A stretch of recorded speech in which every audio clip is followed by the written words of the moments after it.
Terrorism যারা আছে, terrorist যারা আছে, তাদের কোন স্থান হবে না। যেমন আইএসি স্থান জীবন হবে না। আর সারা গোটা বিশ্ব পৃথিবীর মুখে আপনারা দোয়া করেন, যেভাবে করে আমেরিকা গোটা বিশ্ব পৃথিবীর মুখে সন্ত্রাসের রাজত্ব কায়েম করেছে, কোন একদিন এক ঘর হয়েই যাবে। ওদের পালানোর কোন জায়গা থাকতে হবে না। ইসরায়েলকে ইন্ধন দিয়া স্বাধীন রাষ্ট্র ফিলিস্তিনিদের মারা শুরু করছে। গাজায় এত বছরের মারতেছে, হার্জে গভীরাতে মানুষ মারছে। ওরা হলো গোটা ওই পাশ্চাত্যে একমাত্র ইসরায়েলের ভর করে সারা পশ্চিম রাষ্ট্রের মধ্যে ওরা হলো মতামতের সৃষ্টি করে অস্ত্র বিক্রির মহড়া ওরা হলো চালাচ্ছে। ওরা হলো তেল ছুলোর জাতি, ওরা হলো সন্ত্রাসী জাতি। সেই সন্ত্রাসী জাতি বাংলাদেশে সাবকন্টিনেন্টাল এই উপমহাদেশে বাংলাদেশটা আমেরিকার হলো অনেক দরকার। বাংলাদেশ আমেরিকার হলো নতুন বউ, কথা লক্ষ্য করছে। এই নতুন বই খেলে দেখতাম দেহা সারা দেহা আমার রেখে দিচ্ছে করছে বন্ধুদের যদি দেখ করতে নাই কেন। এবার যদি ইসরায়েল হয়েছে, এবার যদি বাংলাদেশে যদি একটা ঘাঁটি করা যায়, তাহলে পরে চীনকে সমস্ত শিক্ষা দেওয়া যাবে, ভারতকে সমস্ত শিক্ষা দেওয়া যাবে। অতএব বাংলাদেশ আমার হলো দরকার। I have to achieve Bangladesh. আমার বাংলাদেশ আমাকে অর্জন করতেই হবে। এটা হলো ইসরায়েল করছে, ওখানে স্যার এখন সাবকন্টিনেন্টে বাংলাদেশ দরকার। বাংলাদেশ তোমরা মনে রেখে মানবাধিকারের কথা তারা বলে, তারা নিজের তো মানবাধিকার লঙ্ঘন তারা করতেছে, যাতে নিজের দাঁড়িয়ে আর কোনটা দাঁড়িয়ে।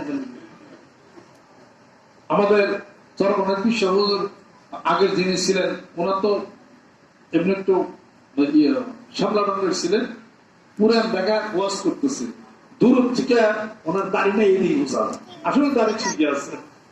এই একজনে দুই বন্ধু থেকে তোমারও ডাইকে গেছে, চলবি যায় ওয়াজ নাই, কে ওয়াজ করবো, চর মানে হুজুর ওয়াজ করবো,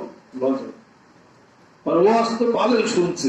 আর ও বন্ধুর কয় কবি হলে মেজাজটা খারাপ করলো না, কিলা নিজের মেদারি না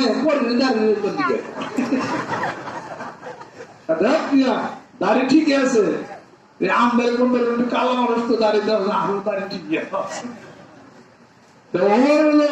ওই আমেরিকা নিজের দেশের খবর নাই, ওই মানবতা বিরুদ্ধে কাজ করে সারা পৃথিবীর বুকে।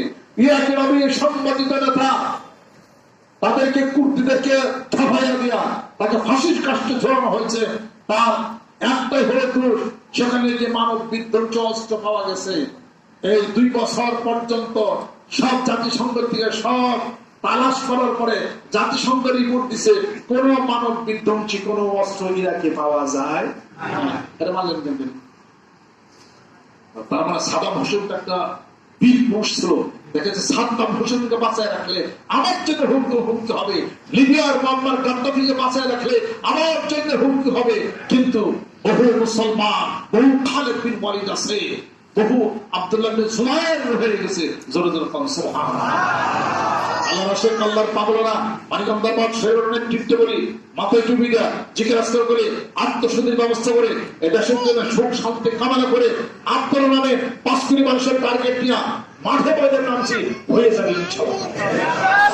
বাংলাদেশের বুকে শান্তি প্রতিষ্ঠা হয়ে যাবে।